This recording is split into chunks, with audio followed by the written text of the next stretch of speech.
আমার পেশেন্টরা অনেক সময়ই প্রেসক্রিপশন পাওয়ার পর আমাকে এটি জিজ্ঞেস করেন কিসের পর কোনটা মাখবো। তাই আজকে আমরা এই খুব কমনলি আস্কড কোয়েশ্চেনটা নিয়ে আলোচনা করব। আজকের বিষয় হচ্ছে layering of skin care products, অর্থাৎ স্কিন কেয়ার প্রোডাক্ট যখন ইউজ করবেন তখন কিসের ওপর কোনটি কিভাবে ইউজ করতে হবে। আমরা সাধারণত স্কিন কেয়ারে একসাথে একবারে 3-4টি ধাপ বা 3-4টি প্রোডাক্ট ইউজ করে থাকি, যেমন face wash, toner, serum, moisturiser. এই প্রোডাক্টগুলি আমাদের ত্বকের ভিত মজবুত করতে কাজে লাগে, যাতে আমাদের ত্বক আলটিমেটলি সুন্দর, মসৃণ এবং রিঙ্কেল ফ্রি থাকে। অনেকেই প্রশ্ন করেন আগে সিরাম লাগাবো না ক্রিম, আগে ময়েশ্চারাইজার লাগাবো না সানস্ক্রিন, একসাথে কতগুলি অ্যাক্টিভ ইনগ্রিডিয়েন্ট আমরা সেফলি ইউজ করতে পারবো। আসুন আজকের ভিডিওতে আমরা একটু ডিটেলসে জেনে নিই যে কিসের পর কিভাবে স্কিন কেয়ার প্রোডাক্ট ইউজ করলে আপনি ম্যাক্সিমাম ফল পাবেন এবং কোনো সমস্যাও হবে না।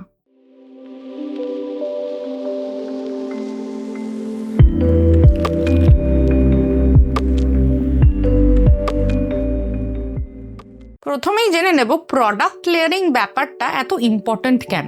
1 নম্বর, আমাদের ত্বককে অনেকটা একটা স্পঞ্জের মতো ভাবতে পারেন। সেই জন্য স্পঞ্জ দিয়ে যখন আমরা কিছু পরিষ্কার করি, আগে হালকা জলের মতো প্রোডাক্ট পরিষ্কার করি, তারপরে ভারী ক্রিমি জিনিস পরিষ্কার করি। সিমিলারলি আমাদের স্কিনেও আগে হালকা জলের মতো প্রোডাক্ট লাগানো উচিত, তারপর ক্রিমের মতো ভারী প্রোডাক্ট ইউজ করা উচিত।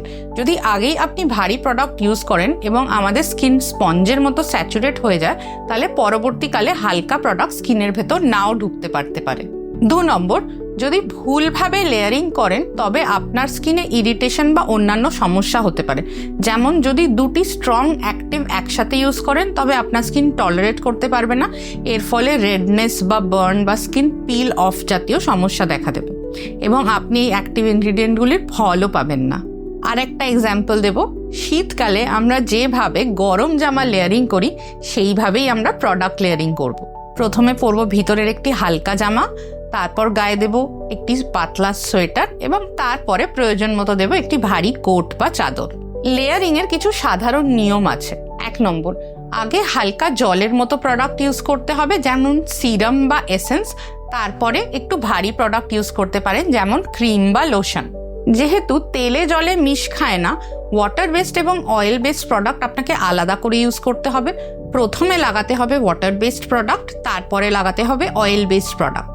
অয়েল বেসড প্রোডাক্ট দিয়ে উপরে সিল করে দিলে তলার প্রোডাক্টগুলির অ্যাবজর্পশনও বেটার হবে। অ্যাক্টিভ ইনগ্রিডিয়েন্টস সবসময় স্কিনে আগে লাগাতে হবে, যাতে এগুলি স্কিনের সঙ্গে ডাইরেক্ট সবচেয়ে বেশি কন্ট্যাক্ট পায়, ভালোভাবে অ্যাবজর্ব হয় এবং ভালোভাবে কাজ করে। তবে যদি আপনার স্কিন খুব ড্রাই বা সেন্সিটিভ হয় বা খুব বেশি স্ট্রং অ্যাক্টিভ প্রোডাক্ট আপনি ইউজ করা শুরু করছেন, সেক্ষেত্রে পাতলা 1 লেয়ার ময়েশ্চারাইজারের ওপরেও অ্যাক্টিভ ইনগ্রিডিয়েন্ট লাগানো যেতে পারে, যাতে ইরিটেশনের চান্স কম থাকে। তাহলে জেনে নেব একটি আইডিয়াল মর্নিং বা সকালের স্কিন কেয়ার রুটিন কেমন হওয়া উচিত।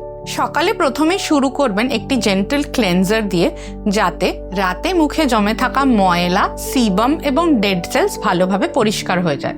যদি আপনার স্কিন খুব বেশি অয়েলি হয় তবে একটি এক্সফোলিয়েটিং ফেস ওয়াশও ব্যবহার করতে পারেন, যেমন স্যালিসাইলিক বা গ্লাইকলিক অ্যাসিড দেওয়া ফেস ওয়াশ। যদি আপনি কোনো অ্যাক্টিভ টোনার বা এসেন্স ব্যবহার করতে চান তবে সেটি ফেস ওয়াশের পরে ব্যবহার করতে পারেন। এই স্টেপটি অপশনাল, আমি নিজে সাধারণত টোনার ব্যবহার করি না। পরের ধাপে আসবে অ্যাক্টিভ কন্টেনিং সিরামস। আপনি ব্যবহার করতে পারেন পেপটাইডস, ভিটামিন সি বা গ্লুটাথায়ন দেওয়া সিরাম আপনার প্রয়োজন অনুযায়ী। এগুলি আপনার ত্বকে অ্যান্টিঅক্সিডেন্ট এফেক্ট দেবে, অর্থাৎ ত্বককে ডাস্ট, পলিউশন এবং সানরেজের হার্মফুল এফেক্ট থেকে সুরক্ষিত রাখবে, তার সাথে আপনার স্কিন ব্রাইটেনিংয়েও হেল্প করবে। এরপর ব্যবহার করবেন আপনার স্কিনের জন্য উপযুক্ত ময়েশ্চারাইজার, যাতে এই অ্যাক্টিভ ইনগ্রিডিয়েন্টসগুলি স্কিনের ওপর ভালোভাবে সিল হয়ে যায় এবং এর অ্যাবজর্পশন আরও ভালোভাবে হয়। শেষে অবশ্যই লাগাতে হবে সানস্ক্রিন, ঘরের ভিতরে থাকুন বা বাইরে। ব্যবহার করুন ব্রড স্পেকট্রাম সানস্ক্রিন, অন্তত SPF 30 ও PA++ দেওয়া। বিশেষ টিপ, সিরামের পর ময়েশ্চারাইজার এবং তারপরে সানস্ক্রিন লাগানোর মধ্যে যদি মিনিটখানেক গ্যাপ দিতে পারেন তবে কিন্তু প্রোডাক্টগুলির অ্যাবজর্পশন আরও ভালো হবে। যারা মেকআপ করতে চান তারা সানস্ক্রিনের উপরে মেকআপ লাগাতে পারেন, ব্যবহার করতে পারেন প্রাইমার, তারপরে BB ক্রিম বা ফাউন্ডেশন এবং শেষে পাউডার বা সেটিং স্প্রে। এবারে আমরা দেখে নেব রাতের আইডিয়াল স্কিন কেয়ার রুটিন বা নাইট স্কিন কেয়ার রুটিন কেমন হওয়া উচিত। সন্ধেবেলা স্কিন কেয়ার অবশ্যই শুরু করুন ডাবল ক্লেনজিং দিয়ে। যদি আপনি মেকআপ সেরকম একটা নাও পরে থাকেন, তবুও সারাদিনের জমা ধুলো, ময়লা, ডাস্ট, পলিউশন ক্লিয়ার করার জন্য সন্ধেবেলা ভালো করে মুখ পরিষ্কার করা জরুরি। আগে ইউজ করুন একটি ক্লেনজিং অয়েল বা অয়েল বেসড ক্লেনজার, এবং তারপরে পুরোপুরি পরিষ্কার করার জন্য ইউজ করুন একটি জেন্টল ওয়াটার বেসড ক্লেনজার। যারা চান এরপর ব্যবহার করতে পারেন টোনার বা এসেন্স। তারপর লাগাতে হবে আপনার ওষুধ বা অ্যাক্টিভ প্রোডাক্ট, সিরাম, ক্রিম বা জেল, যেমন retinol, glycolic acid, kojic acid ইত্যাদি। প্রথম যখন কোনো অ্যাক্টিভ প্রোডাক্ট শুরু করবেন, সপ্তাহে 2 থেকে 3 দিন দিয়ে শুরু করতে পারেন। যখন লাগাবেন 1-2 ঘন্টা লাগিয়ে রেখে জল দিয়ে ধুয়েও ফেলতে পারেন, যাতে ইরিটেশনের চান্স কম হয়। একবার টলারেট হয়ে গেলে প্রয়োজনে আপনি ডেইলি ওভারনাইটও ইউজ করতে পারবেন। খুব বেশি স্ট্রং অ্যাক্টিভ হলে কিন্তু দুটি একসাথে কম্বাইন করা উচিত নয়। যেমন আপনি পেপটাইডসের সঙ্গে রেটিনল বা ভিটামিন সি এর সঙ্গে গ্লুটাথাইন কম্বাইন করতে পারেন, কিন্তু রেটিনলের সঙ্গে গ্লাইকলিক অ্যাসিড বা রেটিনলের সঙ্গে স্যালিসাইলিক অ্যাসিড কম্বাইন করা যাবে না, যেহেতু দুটি স্ট্রং প্রোডাক্ট এবং আপনার স্কিনের ব্যারিয়ারকে এটি ড্যামেজ করতে পারে। এক্ষেত্রে আপনি দুটি স্ট্রং প্রোডাক্ট অল্টারনেট ডেতে লাগাতে পারেন। একদিন একটি প্রোডাক্ট এবং পরের দিন অন্য প্রোডাক্টটি রাত্রে ব্যবহার করতে পারেন। মুখের সাথে আন্ডার আইয়ের জন্য অ্যাড করতে পারেন রেটিনল পেপটাইডস বা ব্রাইটেনিং এজেন্ট দেওয়া ক্রিম বা সিরাম। সবশেষে অ্যাপ্লাই করবেন একটি ময়েশ্চারাইজার আপনার স্কিন টাইপ অনুযায়ী, যাতে অ্যাক্টিভ ইনগ্রিডিয়েন্টসগুলি স্কিনের ওপর সিল হয়ে যায় এবং সারা রাত ভালোভাবে অ্যাবজর্ব হয়।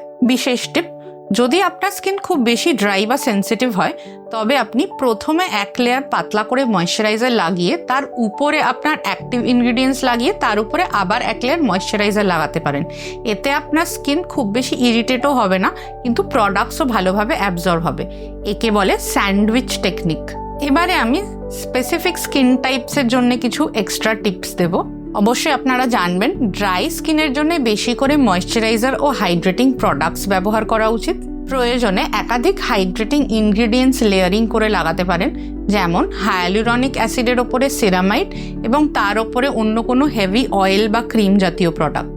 অয়েলি স্কিনের জন্য ইউজ করবেন light weight jail based products, niacinamide containing products oil control এবং স্কিনকে ক্লিয়ার রাখতে হেল্প করতে পারে।